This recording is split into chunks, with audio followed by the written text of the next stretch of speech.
વર્ષાઋતુ પર માહિતી આપીશ। ગ્રીષ્મના આકાર, તાપ અને સૂર્યોની પ્રચંડ ગરમીથી જીવ સૃષ્ટિ ત્રાસી જાય છે। લગભગ બધા જલાશયો સુખાઈ જાય છે। ધરતી સૂકી ભટ અને બેરાન થઈ ગયેલું દેખાય છે। પશુ, પક્ષી, માનવ અને ચાતકરો બારિશની આગમનને ઝંખતા હોય છે અને અચાનક જે બારિશની આગમન થાય તો સમગ્ર વાતાવરણ જીવિત બની જાય છે। હવે હું તમને બારિશ ઋતુ પર કવિતા સંભળાવીશ। સૂરજની ગરમીથી જ્યારે ધરતી તપતી હોય, તરફથી જ્યારે દરેક કારો કરમાતી હોય, ત્યારે દૂર ક્યાંથી એક આશા આપતી હોય। કારા કારા વાદળોને ઘટા છાપતી હોય। મેઘ તમે આવો છો, જીવન લાવો છો, સુખી થયેલી ધરતીને ફરી છે હસાવો છો।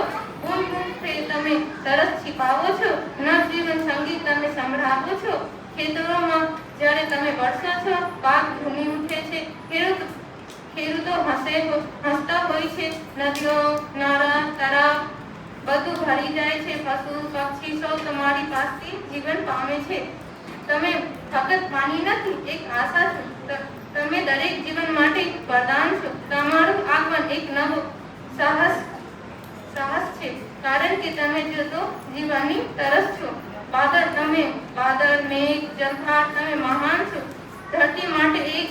ધરતી માટે તમે વરદાન છો। તમારા મહત્વ દરેક કર્મોમાં સમાયેલો છે, કારણ કે તમે જે જીવનનું સંભાળ્યું છો। ધન્યવાદ।